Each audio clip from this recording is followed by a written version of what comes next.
Hello guys, welcome to today's market review, end of market review. Right, today's end of market review for Wednesday the 5th. Currently recording this by 4 a.m. Thursday the 6th. Right, so you guys see. So what did gold do for Wednesday? Right, let's go to the daily time frame so we can look at let's see the daily candle for Wednesday. So Wednesday, right? So like I was saying, right, when we're in this consolidation, the price was going to expand, reach for buy side liquidity, right? Run up above here.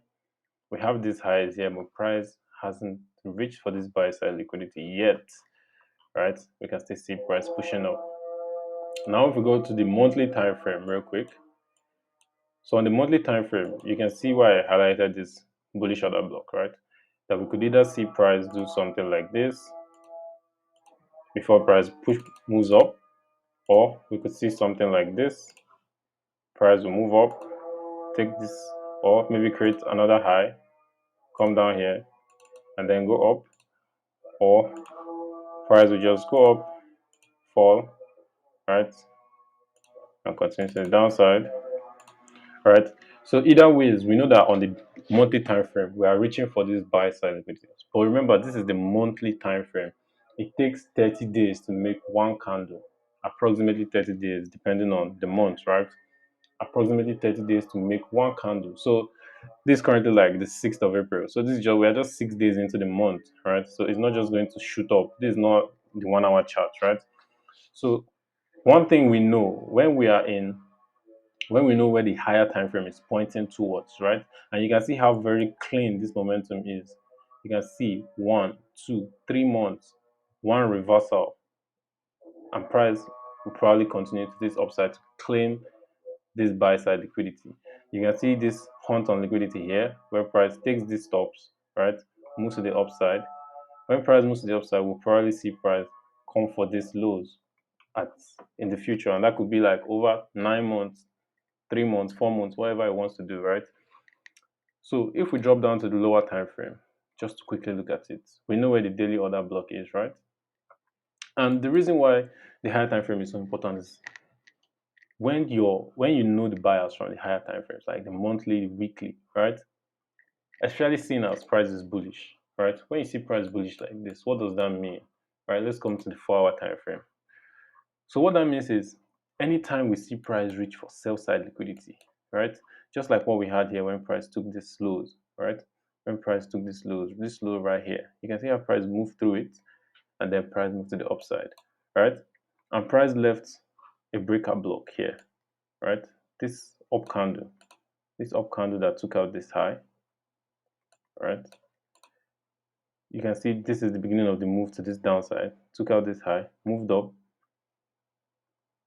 retested this breakout block, and then you can see institutional sponsorship. So this is what ICT refers to as institutional sponsorship. When you see price move so drastically away from a level, right? That's institutional sponsorship, right? Which means the only people capable of moving price like this are the big banks, right? And this is what ICT talks about in his mentorship. Again, I'm not here to teach. I'm not teaching as a mentor, right? I'm only sharing what I'm learning as a student. So if you want to learn ICT concepts, please go to his channel and learn, right?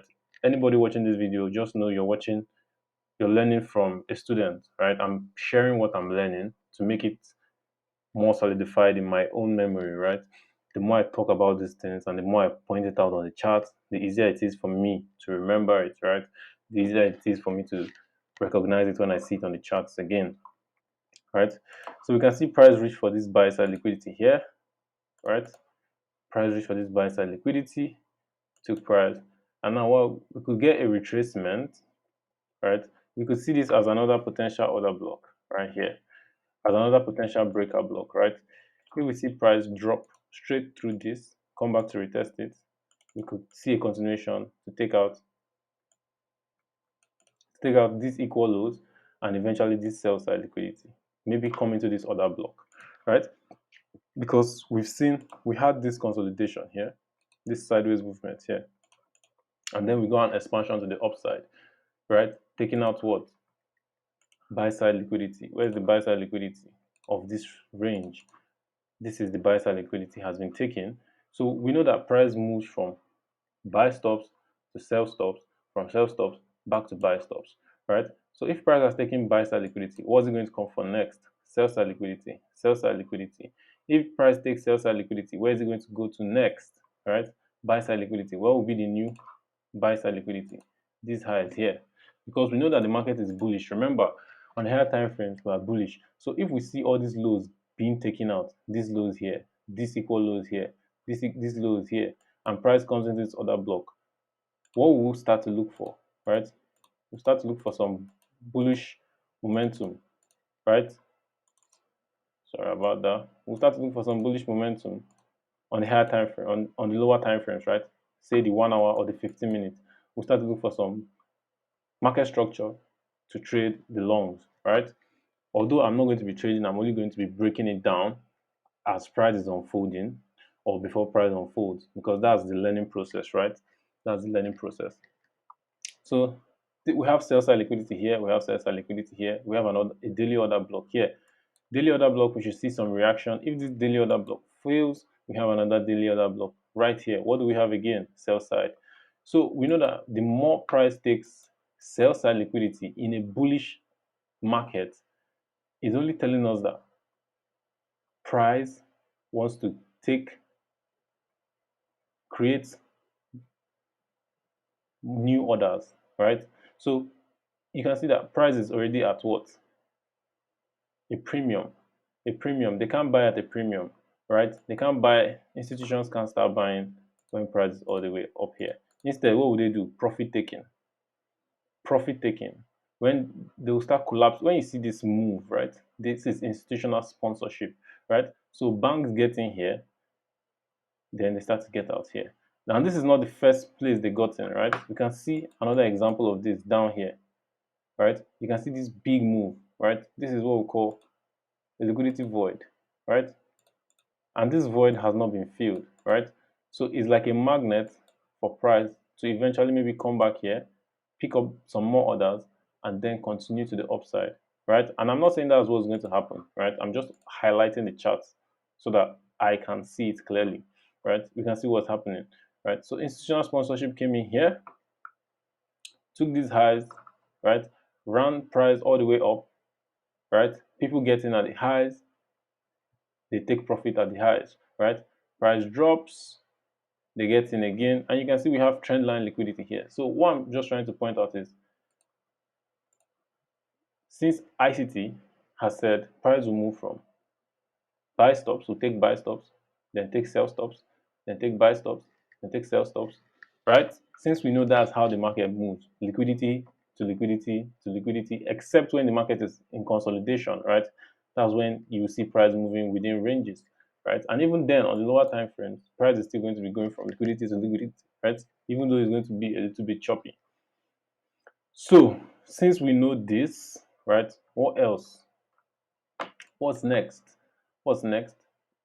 As I've said, we could see price break through here, and then this could become a potential breakout block.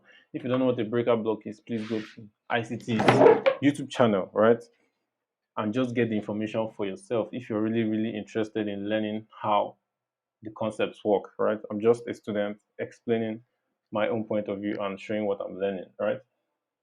So we could see potential, what we're seeing here could be potential profit taking, right?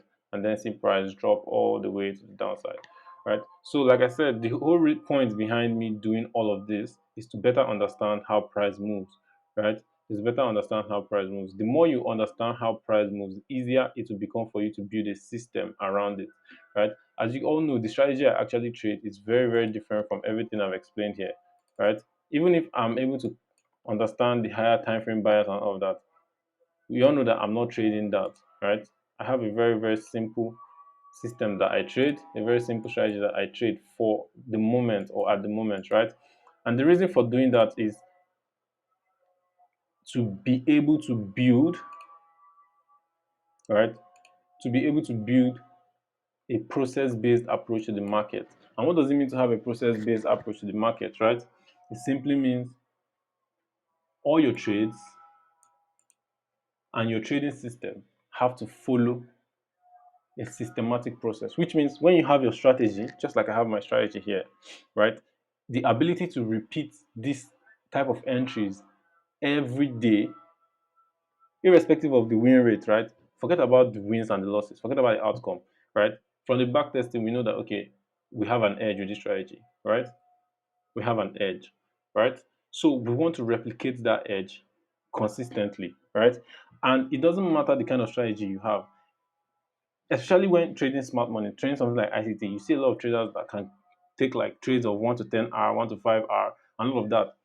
But when you have a strategy that gives you that much of a return, it is easy for people to get greedy. Don't get me wrong, I've traded strategies where I was able to call moves of 1 to 30 hour. I've done some crazy trades in the past, but I was never really grounded in a process based mindset, right?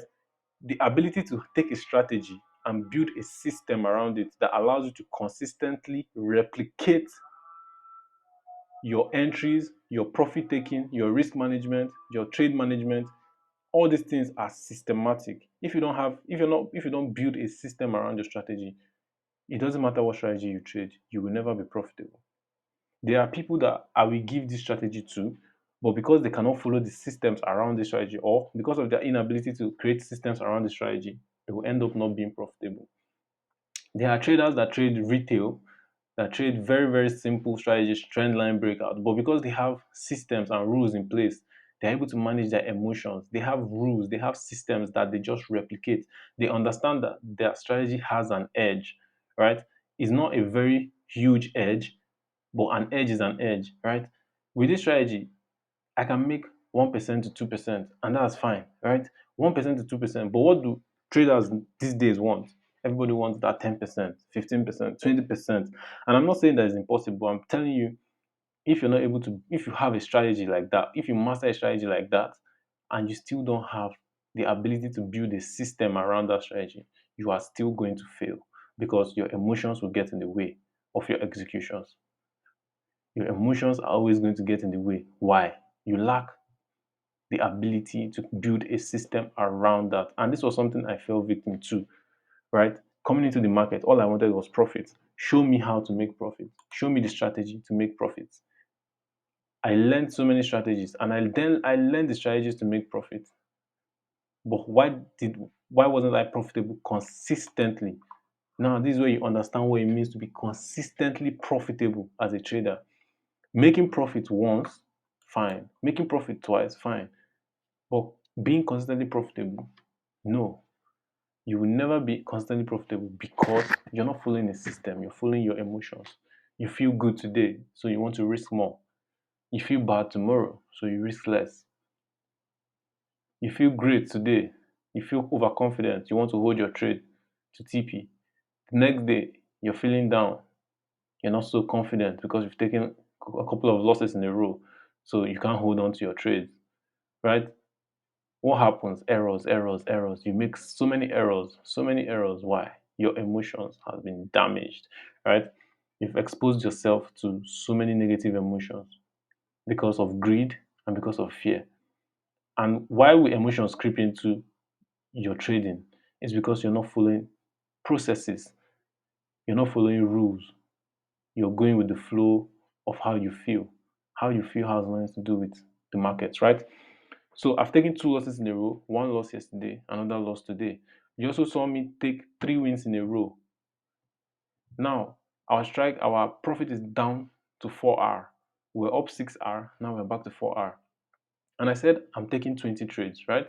20 trades. So far, I've taken 11 trades. What does that mean? I have 9 trades to go. That's process-based thinking, not outcome-based. If I look at this trade and I get a setup tomorrow and I'm not able to execute on that setup because I feel that I'm also going to lose on that setup, it doesn't matter. It doesn't even matter if I go back into drawdown. The strategy says when you take 20 trades, you will come out with profit. My goal is to take 20 trades. My goal is not to come out with profit. The profit does its own thing. Like when it comes to the profit, right? It sorts itself out as a result of probability because the strategy has an edge. So I know that this strategy is not the best strategy in the world. right? In fact, it's a very, very simple strategy, very simple looking. It's like, how can you just trade something like this, right? No other indicator, just fair value gap, 1 minute time frame, you take your entry, boom, right? Very simple.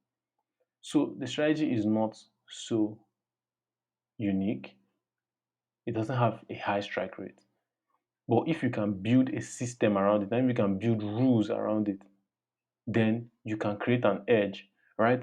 What are the rules I built around this? Trade once a day, risk 0.5%, trade only after 2:30. Simple rules, 1 to 2 on every trade. Every win is a 2R. I don't close my wins before they hit TP. I don't close my losses before they hit SL. I don't guess. I don't say, okay, maybe this is going to hit SL, so let's cut the trade. No. Or I'm scared to hold to TP. Let me take the profit I'm seeing. No. The rules. I follow the rules. That's process. If I follow the process, the money will follow, the profits will come. And that's how to trade. That's how to approach the markets every single time. That's how you're supposed to approach the markets. Follow the rules, the outcome will come. Follow the rules, the outcome will come. That's all it is, right? That is all it is. So basically, that's what it is. It's a process based. You have to be process based. And for a lot of people, it really takes you to go through the pain of losing and losing and losing until you're humble enough to be like, okay, I need to stop and I need to learn. That's why, for me, imagine me not trading a live account and I'm not even in a haste. Sometimes I see it and I think, I'm like, should I get a funded account? And I go to the website and I look at the price and I can afford it. And I'm like, no, we are not there yet. We are not there yet. Don't rush. Don't rush it. Greatness takes time. Okay? Greatness takes time. When you want to go for the big things, right? When you want to go for those major things, you really need to slow down. You don't have to rush the process. You have to move correctly. Everything in your life has to be sorted out. You're not coming to trade out of greed. You're not coming to trade to solve your financial problems. Solve your financial problems before you come to trade. Trading is a place where you can express yourself. When you come to the market, is a form of discipline. It's an extension. It's not even a form of, it's an extension of your discipline as a person.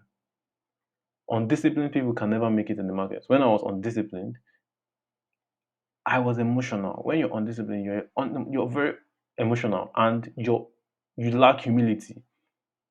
Undisciplined people lack humility because they are not going to stop to learn. So you need to go through that pain. Sometimes you need to go through that pain of losing and losing and losing until you be like, okay, fine, I need to become more disciplined. You see my entries every day, they are the same. Stop placed at exactly the same place, below the low of that candle. Entry at the low of that point. Every day it is the same thing, the same time frame. Every day it is the same thing. I'm not changing anything. I'm not trying to make money. I'm trying to build a process. I'm trying to build a system. I'm trying to understand what it means to be process based, how to trade a trading plan. It's not about making profits. The profits take care of themselves. I wish I really had a mentor in the beginning that really explained this for me and really helped me get grounded, because all of us just want to get rich quick. We all want to get rich quick. You can't trade with the right mindset for 10 years and be broke, right? We overestimate what we can do in a year and we underestimate what we can do in 10. That's the mindset a lot of us have. That's the approach a lot of us have. We can do great things in this market if we just give ourselves 10 years. If we look at it on a 10 years basis, even before we get to year 10, you would have achieved so much that you will be shocked at your own performance. So, guys, don't rush the process. Take your time. Let greed go. Let fear go. Understand what it means to be process based, and you will see the success that you're looking for. So, I'll see you guys in the next video.